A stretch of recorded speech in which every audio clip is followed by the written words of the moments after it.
নমস্কার এবং welcome to the GK academy channel. আমার নাম Sarbajit. Indian polity by M Laxmikanth, এই বইটার যে সামারি আমি তৈরি করছিলাম তাতে আজকে 26 নম্বর চ্যাপ্টার পড়বো। যেটা আজকে যে টপিকটা রয়েছে সেটা হচ্ছে জিএসটি কাউন্সিল। এর আগে অবধি 25টা যে চ্যাপ্টার হয়েছে সেখানে আমি মেন যে ইম্পর্টেন্ট চ্যাপ্টারগুলো, বড় চ্যাপ্টারগুলো, সেগুলো কভার করে দিয়েছি। ছোট ছোট যে ইম্পর্টেন্ট চ্যাপ্টারগুলো রয়েছে সেইগুলো আমরা ডিসকাস করছি পরপর। আগের ক্লাসগুলো যদি না দেখে থাকো তাহলে এই চ্যানেলের প্লেলিস্টে চলে যাও এবং প্লেলিস্টে তোমরা একটা সেপারেট প্লেলিস্ট পেয়ে যাবে Indian polity by M Laxmikanth বলে। এই প্লেলিস্টটাতে অবশ্যই আগের ক্লাসগুলো দেখো এবং এই ক্লাসগুলো প্রত্যেকটাই ডাব্লিউবিসিএস কে টার্গেট করে বানানো হচ্ছে। ডাব্লিউবিসিএস এর সমস্ত পরীক্ষায় মানে ডাব্লিউবিসিএস ছাড়াও প্রায় সমস্ত পরীক্ষারই কোশ্চেন তোমরা দেখবে এই বইটা থেকে চলে আসে, কারণ এই বইটা খুব ইম্পর্টেন্ট একটা বই এবং এটা যদি তোমরা ঠিকঠাক করে পুরোটা পড়তে পারো তাহলে পলিটিতে অন্তত কোনো রকম অসুবিধা হবে না, এইটুকু তোমরা শিওর হয়ে যাও। তো সেই জন্য অনেকের কাছে এই বইটাতে কি লেখা রয়েছে সেগুলো বুঝতে অসুবিধে হয়, তো সেইটাই আমি চেষ্টা করছি। এর সাথে সাথে তোমাদের রিভিশন করতে হবে। এই ক্লাসগুলো দেখার পরে তোমরা এই বইটা আরেকবার পড়ো বা তোমরা পিডিএফটা ডাউনলোড করে নিয়ে রিভাইজ অবশ্যই করবে। সো আগের ক্লাসগুলো অবশ্যই দেখো আর নিচে কমেন্ট করে জানাও যে তোমাদের এই ক্লাসগুলো কেমন লাগছে। আজকের ক্লাসে আমরা জিএসটি কাউন্সিল সম্পর্কে জানবো, জিএসটি ব্যাপারটা কি সেই সম্পর্কে জানবো এবং এটা কিভাবে, এটা সংবিধানের জিএসটি সম্পর্কে আমাদের সংবিধান কি বলছে সেইগুলো জানার রয়েছে আজকের এই সম্পূর্ণ ক্লাসে। তো অবশ্যই পুরো ক্লাসটা সঙ্গে থাকো, অবশ্যই পুরো ক্লাসটা দেখো এবং ভালো লাগলে লাইক এবং শেয়ার করো।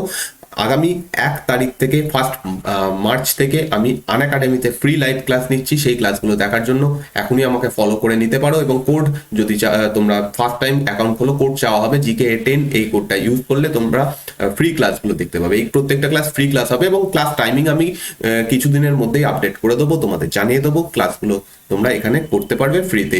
আনএকাডেমি অ্যাপ ডাউনলোড করো এবং নিচে লিঙ্ক দেওয়া রয়েছে, সেখান থেকে আমাকে ফলো করতে পারো। তোমরা যারা সরকারি চাকরির প্রস্তুতি নিচ্ছ, আনএকাডেমিতে ডাব্লিউবিসিএস এর জন্য একটা ফ্রি মক টেস্ট নিয়ে আসা হয়েছে। এই ফ্রি মক টেস্টটা হবে 27শে ফেব্রুয়ারি সকাল 11টার সময়। এই মক টেস্টটা খুব ইম্পর্টেন্ট, কারণ পশ্চিমবঙ্গের যারাই ডাব্লিউবিসিএস এর প্রস্তুতি নিচ্ছ তাদের নিচ্ছে যারা, তাদের কাছে আনএকাডেমি নামটা আজকে অনেক পরিচিত এবং অনেকেই চেষ্টা করবে এই ফ্রি টেস্টগুলো দেওয়ার, যেহেতু এটা ফ্রিতে সুযোগ দেওয়া হচ্ছে এবং কোশ্চেন স্ট্যান্ডার্ড একদম পরীক্ষার লেভেলের মতো হয়। অনেক পরীক্ষার্থী একসাথে পরীক্ষা দেয়, নিজেদের র্যাঙ্ক বোঝা যায় যে আমরা কতটা ঠিক করতে পারছি। তো এই ফ্রি টেস্টগুলো খুব ইম্পর্টেন্ট, তোমরা অবশ্যই এই টেস্টটা দাও। নিচে ডেসক্রিপশনে লিঙ্ক দেওয়া রয়েছে, সেখান থেকে গিয়ে এনরোল করে নাও। এনরোল করে ফ্রি টেস্টটা দাও 27 তারিখ সকাল 11টার সময়। আর এনরোল করার জন্য একটা কোড চাওয়া হবে, সেম কোড সব জায়গায় ইউজ করতে পারবে, GK10। এই কোডটা ইউজ করলে তোমরা এই ফ্রি টেস্টটা দিতে পারবে। এর সাথে সাথে যদি তোমরা র্যাঙ্ক করতে পারো কিছু স্কলারশিপ তোমরা পেয়ে যাবে। এছাড়াও আনএকাডেমিতে প্রতিদিন সাবজেক্ট ওয়াইজ ডেইলি টেস্ট হয় এবং এই টেস্টগুলো প্রত্যেকটা ফ্রি টেস্ট। আনএকাডেমিতে 2 রকমের ক্লাস হয়, ফ্রি ক্লাস এবং লাইভ প্লাস সাবস্ক্রিপশন নিয়ে ক্লাস। তোমরা যদি ফ্রি ক্লাসগুলো দেখতে চাও সেগুলো তোমাদের সুযোগ দেওয়া হচ্ছে। তোমরা প্রতিদিন টেস্ট অংশগ্রহণ করতে পারবে এবং সাবজেক্ট এখানে লেখা রয়েছে, টাইম লেখা রয়েছে, প্রতিদিন কোন সময় এই টেস্টগুলো হয়, এখানেও প্রাইজ জিততে পারো। তো অবশ্যই এই ফ্রি টেস্টগুলো প্রতিদিন দাও এবং তোমাদের প্রস্তুতি কেমন চলছে সেটা যাচাই করে নাও। তোমরা যদি প্লাস সাবস্ক্রিপশন নিতে চাও আনএকাডেমিতে, প্রথমে ফ্রি ক্লাসগুলো দেখতে পারো। যদি তোমাদের ভালো লাগে এবং তোমরা মনে করো যে আনএকাডেমি তোমাদের হেল্প করছে, তোমরা এখান থেকে হেল্প পাচ্ছ, তাহলে প্লাস সাবস্ক্রিপশন নিতে পারো। এবং প্লাস সাবস্ক্রিপশন নিলে আগামী দিনে এই যে ক্লাসগুলো, নতুন যে ব্যাচগুলো শুরু হচ্ছে সেইগুলো সম্পর্কে অবশ্যই তোমাদের জেনে রাখতে হবে, কারণ তোমরা একদম প্রথম দিন থেকে এই ব্যাচগুলো শুরু করতে পারবে এবং তোমাদের প্রস্তুতি আরো ভালো করে নিতে পারবে। যেমন 23শে ফেব্রুয়ারি থেকে শুরু হয়েছে আগমন ব্যাচ, এটা ডাব্লিউবিসিএস প্রিলিমস এবং মেন্স দুটোকে টার্গেট করে এই ব্যাচটা করা চলছে। যারা ডাব্লিউবিসিএস পরীক্ষার প্রস্তুতি নিচ্ছে একদম প্রথম থেকে তারা শুরু করতে পারো। প্রিলিমস থেকে শুরু করে মেন্স লেভেল অবধি এখানে পড়ানো হবে এবং যারা আনএকাডেমির অভিজ্ঞ টিচাররা রয়েছে তারা এই ক্লাসগুলো নিচ্ছেন। তোমরা এই ক্লাসগুলোতে জয়েন হতে পারো এবং তোমাদের ডাব্লিউবিসিএস এর প্রস্তুতি আরো মজবুত করতে পারো। আনএকাডেমি প্লাস সাবস্ক্রিপশন নেওয়ার জন্য যদি WBPSC সেকশনে তোমরা সাবস্ক্রিপশন নিতে চাও তাহলে তোমাদের এই প্রাইসটা পে করতে হবে এবং তোমরা ইএমআই অপশনও পেয়ে যাবে। যদি তোমরা ইএমআই তে পেমেন্ট করতে চাও সেই অপশনও রয়েছে। এই ছাড়াও যা প্রাইস এখানে লেখা রয়েছে তার উপর 10% ডিসকাউন্ট পেতে পারো। ডিসকাউন্ট পাওয়ার জন্য GKA10 কোড ইউজ করো, তাহলে 10% ডিসকাউন্ট পেয়ে যাবে যে কোনো প্রাইসের ওপরে। তোমরা যদি এসএসসি বা রেলওয়ে পরীক্ষার প্রস্তুতি নাও তাহলে এখানেও একটা নতুন ব্যাচ শুরু করা হচ্ছে, নতুন একটা সেকশন শুরু করা হচ্ছে 1 মার্চ থেকে, এবং এই ব্যাচগুলোতে জয়েন হয়ে এসএসসি, সিজিএল, সিএইচএসএল এই সমস্ত পরীক্ষার প্রস্তুতি নিতে পারো। এখানে কোর্সের যে প্রাইস রয়েছে 3 মাস, 6 মাস এবং 12 মাসের, সেটা তোমরা পাশে দেখতে পাচ্ছ। 10% ডিসকাউন্ট তোমরা এখানেও করতে পারবে GKA10 কোড ইউজ করে। এই কোডটা ইউজ করলে 10% ডাইরেক্ট ডিসকাউন্ট তোমরা পেয়ে যাবে। যারা ওয়েস্ট বেঙ্গল পুলিশ এসআই পরীক্ষা বা পিএসসি ক্লার্কশিপ পরীক্ষা, ওয়েস্ট বেঙ্গল টেট পরীক্ষা, ওয়্যারলেস অপারেটর গ্রুপ ডি এই সমস্ত পরীক্ষার প্রস্তুতি নিচ্ছ, যে পরীক্ষাগুলো খুব লেন্দি হয় না, খুব বড় পরীক্ষা হয় না WBCS এর মতো, সেই পরীক্ষাতে তোমাদের প্রস্তুতির টাইম একটু কম লাগে, সেই কথা মাথায় রেখে আনএকাডেমি একটা নতুন ক্যাটাগরি লঞ্চ করেছে, যেটা হচ্ছে ওয়েস্ট বেঙ্গল পুলিশ এবং জেনারেল কম্বাইন্ড এক্সাম। কারণ অনেকেই রয়েছে যারা WBCS পরীক্ষার প্রস্তুতি না নিয়ে, মানে WBCS কে প্রেফারেন্স না দিয়ে ওয়েস্ট বেঙ্গল পুলিশ পরীক্ষা বা এই সমস্ত পরীক্ষাগুলোকে প্রেফারেন্স দাও, তাদের জন্য যাতে কম টাইমে একটু কম কোর্স ফ্রি থাকতে তোমরা এই ক্লাসগুলো করতে পারো, সেই রকম ব্যবস্থা করেছে আনএকাডেমি। তো 3 মাস, 6 মাস এবং 12 মাসের সাবস্ক্রিপশন নিতে পারো, এবং এখানেও 10% ডিসকাউন্ট পেয়ে যাবে GKA10 কোড ইউজ করলে। যদি তোমরা ওয়েস্ট বেঙ্গল WBPSC এবং West Bengal police general combined batch একসাথে চাও, দুটো সেকশনই একসাথে পড়তে চাও, কারণ অনেকে সমস্ত পরীক্ষার জন্যই প্রস্তুতি নিচ্ছ, তো তাদের জন্য একটা অফার রয়েছে। যদি তোমরা একসাথে নাও এই প্রাইসটা পে করতে হবে 12 মাস বা 6 মাসে।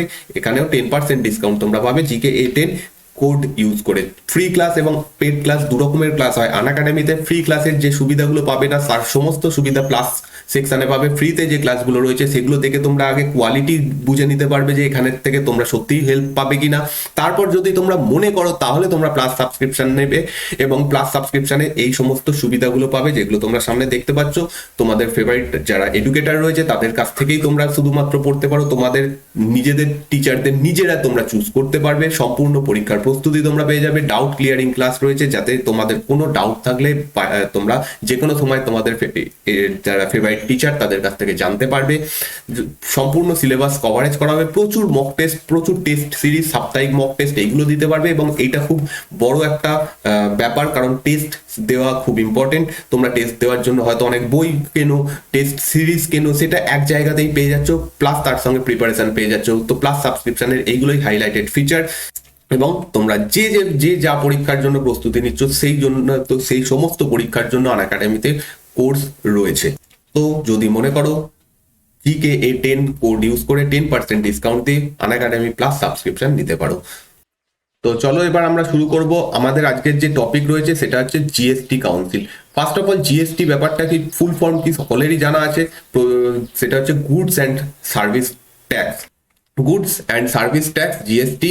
এবং জিএসটি যে ব্যাপারটা সেটা খুব বেশি পুরনো ব্যাপার নয়, কারণ 2016 সালে এটা প্রথমবার ইন্ট্রোডিউস করা হয় 101তম অ্যামেন্ডমেন্ট অ্যাক্টের মাধ্যমে, 101তম সংবিধান সংশোধনী আইনের মাধ্যমে 2016 সালে এই ব্যাপারটাকে সংবিধানভুক্ত করা হয়। তার মানে কি, এই ব্যাপারটা আগে ছিল না, সে সংবিধানে লেখা ছিল না, সেটাকে সংবিধানের মধ্যে রাখা হচ্ছে 101তম সংবিধান সংশোধনের মাধ্যমে। তাহলে ফার্স্ট প্রশ্ন যেটা এখান থেকে তোমাদের কাছে করা হবে যে জিএসটি কাউন্সিল এটা কি ধরনের বডি, সাংবিধানিক বডি, কনস্টিটিউশনাল বডি না নন কনস্টিটিউশনাল বডি। এটা একটা কনস্টিটিউশনাল বডি, কারণ এটা সংবিধানের মধ্যে রয়েছে। ভারতে দু ধরনের ট্যাক্স হয়, ট্যাক্স নেওয়া হয়। 1 নম্বর ট্যাক্স হচ্ছে ডাইরেক্ট ট্যাক্স, এবং বাংলাতে যাকে প্রত্যক্ষ কর বলা হয়, এবং আরেকটা ট্যাক্স হচ্ছে ইনডিরেক্ট ট্যাক্স, যাকে বাংলাতে বলা হয় পরোক্ষ কর। ডাইরেক্ট ট্যাক্স এর মধ্যে কি আসছে, ইনকাম ট্যাক্স। তোমরা আজকে সরকারি চাকরির প্রস্তুতি নিচ্ছ, একদিন তোমরা সবাই চাকরি পাবে, সেই সময় তোমরা ইনকাম করবে, সেই ইনকামের কিছুটা অংশ তোমাদেরকে সরকারকে দিতে হবে। এই যে অংশটা তোমরা দিচ্ছ সেটা ডাইরেক্ট ট্যাক্সের মধ্যে পড়ছে। অন্যদিকে ইনডিরেক্ট ট্যাক্স কি, তুমি দোকানে গেছো, দোকানে থেকে একটা জিনিস কিনেছো, জিনিসটার দাম কত, 50 টাকা, তার উপর লেখা রয়েছে 5 টাকা তোমাকে ট্যাক্স দিতে হয়েছে। তোমরা যে 5 টাকা এখানে দোকানে এই জিনিসটা কেনার জন্য ট্যাক্সটা দিলে, সেটা কি সরকারকে ডাইরেক্ট দিচ্ছ? ইনকাম ট্যাক্স যখন আমরা দিই, ইনকাম ট্যাক্সের এতে যাই, সাইটে যাই, সেখানে গিয়ে ডাইরেক্ট আমরা ইনকাম ট্যাক্স জমা করি, সরকারকে ডাইরেক্ট জমা করছি। কিন্তু এই যে 5 টাকাটা ট্যাক্স হিসেবে দিচ্ছি আমরা কোনো জিনিস কেনার জন্য, সেটা আমরা ডাইরেক্ট সরকারকে দিচ্ছি না, আমরা কাকে দিচ্ছি, দোকানদারকে দিচ্ছি। দোকানদারকে দিচ্ছি। দোকানদার কি করছে, তার থেকে সেই ট্যাক্সটা পৌঁছে দিচ্ছে কার কাছে, সরকারের কাছে, গভর্নমেন্টের কাছে। তাহলে এই যে ট্যাক্সটা আমরা দিচ্ছি 5 টাকাটা কোনো একটা জিনিস কেনার জন্য, সেই ট্যাক্সটা আমরা ডাইরেক্ট সরকারকে দিচ্ছি না, আমরা দোকানদারের থ্রুতে সরকারকে দিচ্ছি। সেই জন্য সেটাকে বলা হচ্ছে ইনডিরেক্ট ট্যাক্স বা পরোক্ষ কর। এবার জিএসটি চালু হওয়ার আগে দু ধরনের পরোক্ষ কর ছিল, মেনলি দু ধরনের পরোক্ষ কর ছিল। একটা হচ্ছে ভ্যাট ভ্যাট ছিল, তারপর হচ্ছে সার্ভিস ট্যাক্স ছিল, এছাড়া অনেক রকম রয়েছে, এক্সাইজ ডিউটি ইত্যাদি অনেক রকমের কি বলা হয় পরোক্ষ কর ছিল, যেগুলোকে পুরোপুরি বন্ধ করে এই জিএসটি ব্যাপারটা নিয়ে আসা হয়েছে। অর্থাৎ যে পরোক্ষ কর ছিল, ইনডিরেক্ট ট্যাক্স ছিল, সেই সিস্টেমটাকে বদলে জিএসটি নিয়ে আসা হয়েছে। এবার এই জিনিসটার অনেক সুবিধা রয়েছে, জিএসটি যে ব্যাপারটা তার অনেক সুবিধা রয়েছে। আমরা পলিটিক্যালি না গিয়ে সিম্পলি যদি ইকোনমিক্সের ভাষায় বা এইরকম এখানে দেখি যে জিএসটির কি কি সুবিধা রয়েছে, অনেক রকমের সুবিধা রয়েছে, সেখানে আমি ডাইরেক্ট যাচ্ছি না। এর কারণ হচ্ছে আমাদের এটা জিএসটির সংবিধানের অংশটা নিয়ে আমাদের আলোচনা করার রয়েছে, ইকোনমিক্সের ব্যাপারটা নিয়ে আমরা আলোচনা করব না এখানে। তো জিএসটি ব্যাপারটা এখানে নিয়ে আসা হয়, এবং জিএসটি অ্যাকচুয়ালি এখন দু রকমের আছে, মানে অ্যাকচুয়ালি দু রকমের নয়, 3 রকমের হয়, কিন্তু জিএসটি মোটা তোমরা মনে রাখতে পারো 2 রকমের জিএসটি রয়েছে। একটা অংশ নিয়ে নেয় সেন্ট্রাল গভর্নমেন্ট, একটা অংশ নিয়ে নেয় স্টেট গভর্নমেন্ট। অর্থাৎ সেন্ট্রাল সিজিএসটি সেন্ট্রাল গভর্নমেন্টের যে জিএসটি, এবং এসজিএসটি অর্থাৎ স্টেট গভর্নমেন্টের যে জিএসটি। মানে যে ট্যাক্সের টাকাটা নেওয়া হচ্ছে তার কিছুটা অংশ সেন্ট্রাল গভর্নমেন্ট নিয়ে নেবে, কিছুটা অংশ স্টেট গভর্নমেন্ট নিয়ে নেবে। তো এইভাবে আমরা জিএসটি সিস্টেমটাকে ভারতের চালু করেছি, 2016 সালে এটা চালু হচ্ছে। এবার এটা কেন চালু করা হচ্ছে, আগের যে ইনডিরেক্ট ট্যাক্স বা পরোক্ষ করের ব্যবস্থাতে যে প্রবলেমগুলো ছিল, সেখানে অনেকগুলো স্টেজ ছিল, সেখানে কমপ্লেক্স ব্যাপারটা অনেক বেশি ছিল, সেই জিনিসটাকে সিম্পলিফাই করার জন্য এবং সেন্ট্রাল গভর্নমেন্ট এবং রাজ্য সরকার দুজনের মধ্যে কোঅর্ডিনেশন করার জন্য, ট্যাক্সের টাকা কিভাবে ভাগ হবে সেটা কোঅর্ডিনেশন করার জন্য, মানে তাদের মধ্যে একটা সামঞ্জস্য বজায় রাখার জন্য বেসিক্যালি এই সিস্টেমটাকে চালু করা হয়েছে। তো আগের যে একটা কমপ্লেক্স ব্যাপার ছিল ট্যাক্সিং সিস্টেমে পরোক্ষ করের ব্যাপারে, সেই জিনিসটাকে স্মুথ করার জন্য বেসিক্যালি এই জিনিসটাকে চালু করা হয়েছে। এবার আমাদের যেটা আজকের মেন জিনিসটা জানার, সেটা হচ্ছে GST council, goods and service tax council. অর্থাৎ যে জিএসটিটা নেওয়া হচ্ছে, এটা নেওয়ার পিছনে একটা সংস্থা বসে রয়েছে, একটা কাউন্সিল বসে রয়েছে। তারা ঠিক করবে যে কতটা জিএসটি নেওয়া উচিত, জিএসটির পরিমাণ বাড়ানো উচিত না কমানো উচিত, কোন জিনিসের উপর জিএসটি থাকা উচিত, কোন জিনিসের উপর জিএসটি থাকবে না। এই জিনিসগুলো ঠিক করে এই কাউন্সিলটা বসে। এক কথায় এটা একটা সংস্থা যার মধ্যে কিছু ব্যক্তিরা বসে রয়েছেন, যারা এই সিস্টেমটাকে দেখভাল করেন, পর্যালোচনা করেন। সেই ব্যাপারটা নিয়ে আমাদের অ্যাকচুয়ালি আলোচনা করার রয়েছে। প্রপার যে জিএসটি, এই ব্যাপারটা নিয়ে তোমরা যদি জানতে চাও, সেটা ইকোনমিক্সের ব্যাপার হয়ে যাচ্ছে, সেটা পলিটির ব্যাপার নয়। ক্লিয়ার? তাও আমি একটা তোমাদের কাছে কোশ্চেন করব, সেই কোশ্চেনটার অ্যান্সার সবাই নিচে কমেন্টে দেওয়ার চেষ্টা করো, এবং সঠিক উত্তর যারা যারা দেবে তাদের কমেন্টে আমি কমেন্ট, এবং আমি নিজে কমেন্ট করব। যদি ভুল হয় তাহলেও আমি কমেন্ট করে বলে দেবো যে কি ভুল হচ্ছে। তো সবাই অবশ্যই কমেন্ট করো এবং হার্ট সাইন দেবো। কোশ্চেনটা হচ্ছে, ভারতের যে জিএসটি নেওয়া হয় সেটা কটা স্ল্যাব রয়েছে, জিএসটির টোটাল কটা স্ল্যাব রয়েছে, এবং কত কত পার্সেন্টেজ সেই স্ল্যাবগুলো। ক্লিয়ার? কোশ্চেন খুব সহজ কোশ্চেন। যদি তোমাদের কারোর জানা না থাকে, তোমরা গুগল সার্চ করতে পারো, সার্চ করে অ্যান্সার দিতে পারো, যেভাবে বা বই থেকে কোথাও থেকে যদি জোগাড় করতে পারো সেভাবেও দিতে পারো। আর যারা জানো তো অবশ্যই কমেন্ট করো নিচে।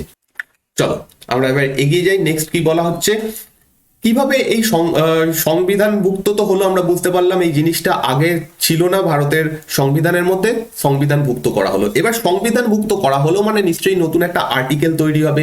তো নতুন একটা আর্টিকেল এখানে অন্তর্ভুক্ত হচ্ছে 279 এ আর্টিকেল। ইম্পর্টেন্ট এটা, 279 এ নম্বর আর্টিকেলে সংবিধানের মধ্যে রয়েছে জিএসটি কাউন্সিল।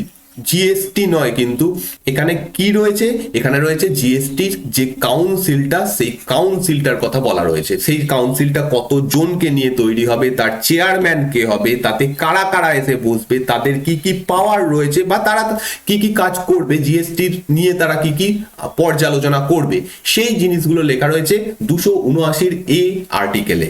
এবং এই আর্টিকেলের মাধ্যমে যেটা বলা হয়েছে যে প্রেসিডেন্ট এই জিএসটি কাউন্সিলটাকে কি করবে, কনস্টিটিউট করবে, তৈরি করবে। প্রেসিডেন্ট এটাকে তৈরি করবে এবং 2016 সালের 15ই সেপ্টেম্বর ফার্স্ট টাইম প্রেসিডেন্সিয়াল অর্ডারের মাধ্যমে এই কাউন্সিলটা তৈরি হয়।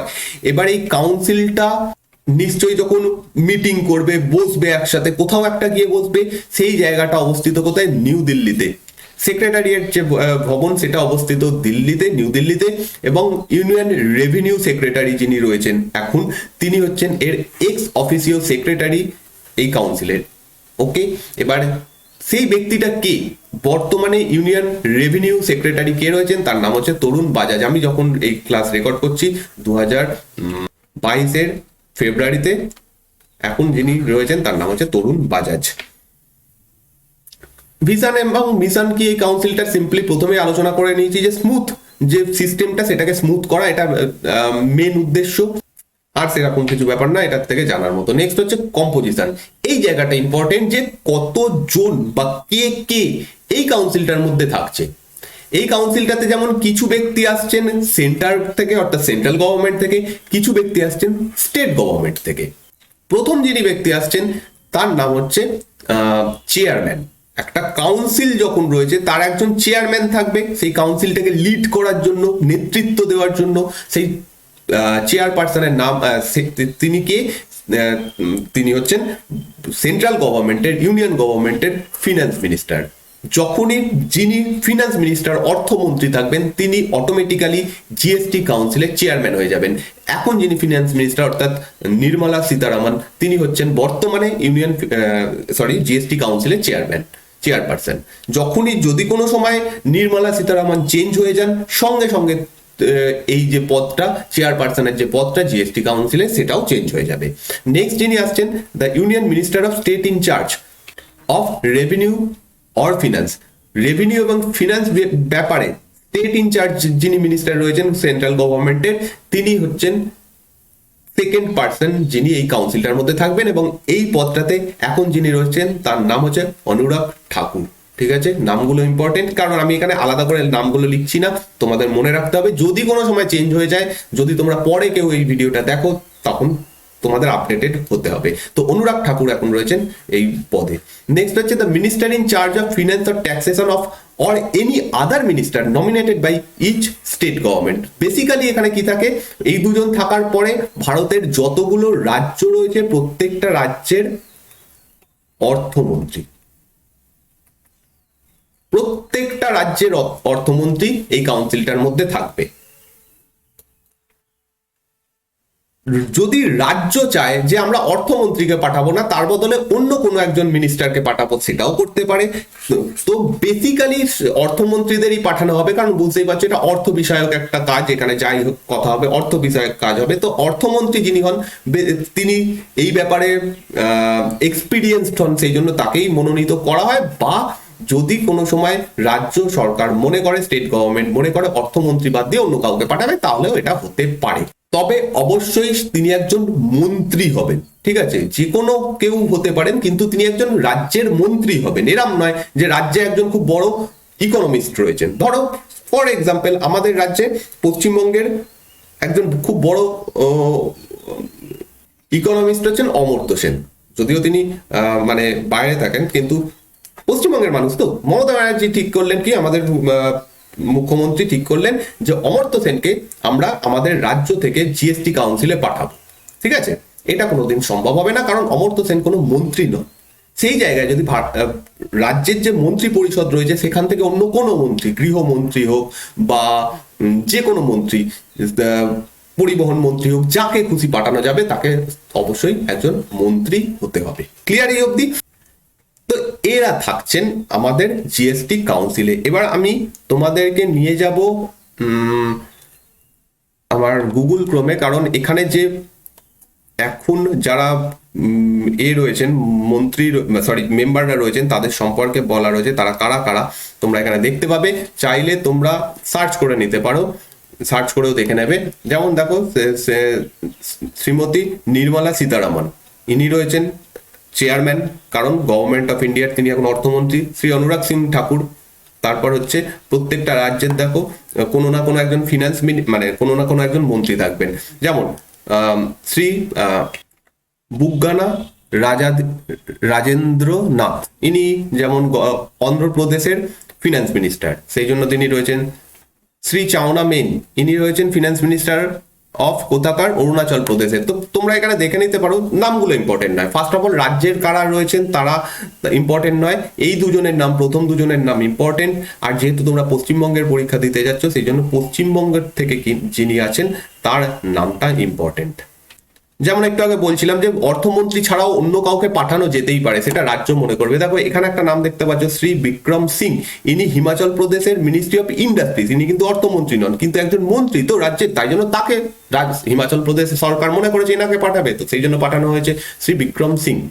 শ্রী দুশান্ত চৌটালা, ইনি হরিয়ানার ডেপুটি চিফ মিনিস্টার, তিনি রয়েছেন, তিনি অর্থমন্ত্রী নন, তাও রয়েছেন।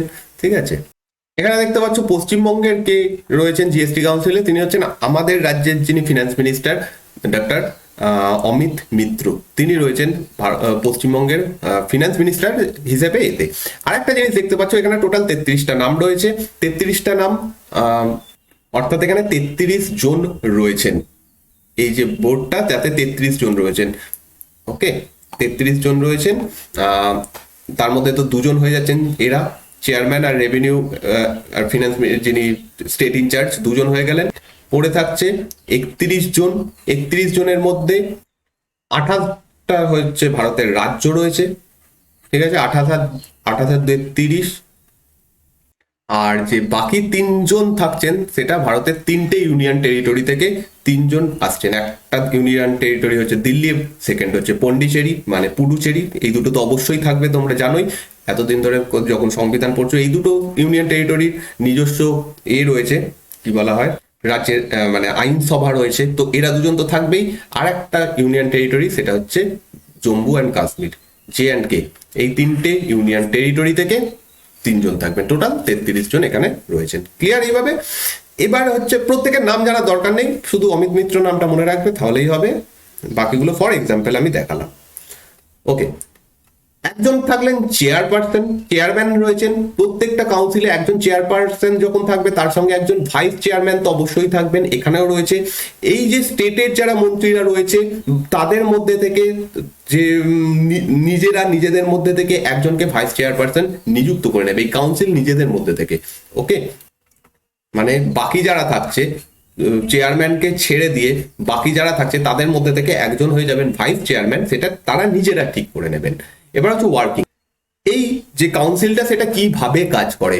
যখনই কোনো মিটিং হবে, এই কাউন্সিলটা যখনই কোনো মিটিং এ বসবে তখন একটা কোরাম দরকার লাগবে। কোরাম ব্যাপারটার সঙ্গে তোমরা পরিচিত, তো আগেও আমি আলোচনা করেছি। কোরাম হচ্ছে একটা নির্দিষ্ট সংখ্যার, একটা নির্দিষ্ট মেম্বারদের সংখ্যা, যেটা না থাকলে কোনো মিটিং হবে না। এই যে মিটিংটা হচ্ছে, ধরো জিএসটি কাউন্সিল মনে করলে একটা মিটিং করবে, ঠিক আছে, কিন্তু সেই দিন যদি এই কোরাম সংখ্যক মানুষ উপস্থিত না থাকেন তাহলে সেই মিটিংটা হবে না, এবং সেই কোরাম কত, 1/2 অবশ্যই হতে হবে। অর্থাৎ আমরা যে দেখলাম 33 জন রয়েছেন, 33 জন মেম্বার রয়েছেন, তাদের মধ্যে 1/2 মানে বাই 2 করে দিলে হয়ে যাবে প্রায় 16 জন। ঠিক আছে, মিনিমাম 16 জনকে উপস্থিত থাকতে হবে, মিনিমাম 16 জনকে উপস্থিত থাকতে হবে, তাহলেই মিটিং এর, সেই দিনের মিটিং এর কাজ শুরু করা যাবে। তো কোরাম সংখ্যা কত, 16 জন মনে রেখো না, মনে রাখো 1/2 সংখ্যক মানুষকে এখানে উপস্থিত থাকতে হবে। সরি, এবার মিটিং এ কি কাজ করা হয়, মিটিং এ আলোচনা করা হয় যে কি কি হবে ইত্যাদি। এবার মিটিং এর যে ডিসিশন নেওয়া হবে সেটা নেওয়া হবে ভোটের মাধ্যমে। কিভাবে ভোট হবে, মানে ভোট তো হবে, কিন্তু ভোটের সিস্টেম কি, যে যতজন মেম্বার ভোট দিচ্ছে তার অন্তত 3/4 ভোট তাতে সায় জানাবে।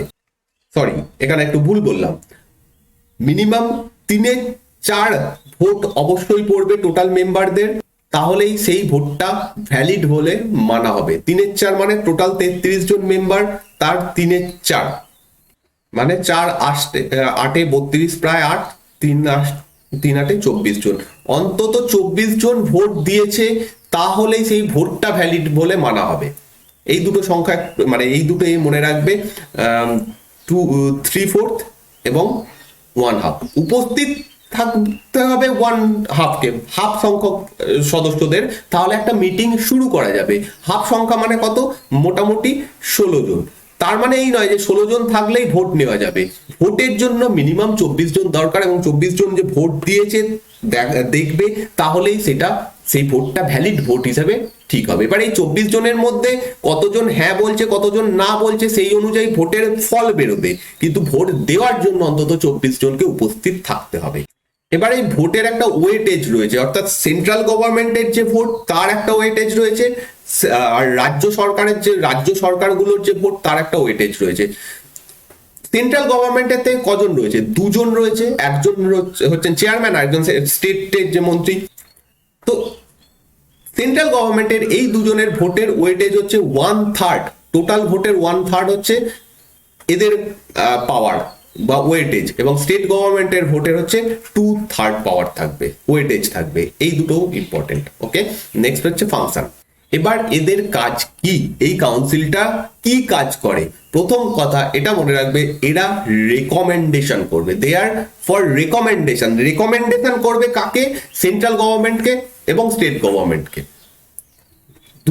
দুটো গভর্নমেন্ট থেকেই ব্যক্তিরা উপস্থিত রয়েছেন এখানে। তো তারা এই দুটো জায়গাকে রেকমেন্ড করবে কোন কোন ব্যাপারে। রেকমেন্ড করা মানে মতামত জানাবে যে এইটা যদি তোমরা নাও তাহলে ভালো হবে বা এটা নেওয়া উচিত। তো এখানে কি কি জানানো হবে?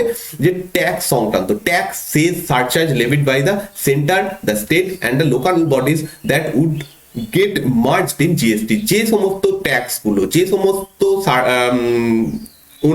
সেস গুলো বা সারচার্জ গুলো এই সমস্ত জায়গা থেকে নেওয়া হয়, সেন্ট্রাল গভর্নমেন্ট নেয়, স্টেট গভর্নমেন্ট নেয়, বা অন্যান্য লোকাল বডিজ। লোকাল বডিজ বলতে হচ্ছে পঞ্চায়েত, মিউনিসিপ্যালিটি, এদেরকে বলা হয় লোকাল বডিজ। এরা যে ট্যাক্স নিচ্ছে সেগুলোর থেকে কোন ট্যাক্স গুলো না নিয়ে সেগুলোকে বন্ধ করে দিয়ে ডাইরেক্ট জিএসটির মধ্যে আনা হবে, সেইটা ঠিক করবে হচ্ছে এই কাউন্সিল। সেটার ব্যাপারে রেকমেন্ডেশন দেবে। কোন কোন গুডস এবং সার্ভিস জিএসটির আওতা থেকে বাদ রাখা হবে সেইটা বলবে হচ্ছে এই কাউন্সিল। ওকে, যেমন উদাহরণস্বরূপ বলা যেতে পারে ফ্রুট, ভেজিটেবল, এই সমস্ত জিনিসগুলো জিএসটির আওতাধীন নয়, সেগুলো বিক্রি করলে জিএসটি দিতে হবে না। সেটা ঠিক করবে এরা যে কোন কোন জিনিসগুলোকে বাদ দেওয়া উচিত বা ইত্যাদি। বিভিন্ন জিএসটি ল সম্পর্কে আলোচনা করা, বেসিক্যালি জিএসটি সংক্রান্ত বিভিন্ন প্রিন্সিপাল, বিভিন্ন যে আলোচনা সেই সমস্ত কিছু ঠিক করা, বিভিন্ন ল ডিসকাস করা জিএসটি সংক্রান্ত, সেটাই কাউন্সিল করবে। কত লিমিটের নিচে ইনকাম হলে সেখানে জিএসটি এক্সিমটেড হবে, দিতে হবে না। এছাড়াও এইরকম যে জিএসটি সংক্রান্ত যে কোনো আলোচনা সেইগুলো করা হচ্ছে এদের কাজ, দিয়ে সেটা সম্পর্কে রেকমেন্ডেশন জানানো এদের কাজ। এছাড়াও কিছু কিছু জিনিস রয়েছে সেইগুলো সম্পর্কে বলা মানে ঠিক করা হয়েছে যে এই জিনিসগুলোতে এখন জিএসটি বসানো হবে না, হয়তো ভবিষ্যতে কোনো সময় জিএসটি মধ্যে আনা হতে পারে। যেমন তোমরা জানো পেট্রোলিয়াম এখনো পর্যন্ত জিএসটির আন্ডারে নয়। ডিজেলের উপরে এখনো জিএসটি, এগুলো সমস্ত জিএসটির আন্ডারে আসেনি। ঠিক আছে, পেট্রোল, ন্যাচারাল গ্যাস, ঠিক আছে, এই সমস্তগুলো এখনো আসেনি। তো সেইগুলোকে ভবিষ্যতে হয়তো আনা হবে জিএসটির আন্ডারে। তো সেটা কবে হবে সেটা ঠিক করবে এই কাউন্সিলটা। জিএসটি সংক্রান্ত যদি কোনো ডিসপিউট থাকে কাদের মধ্যে?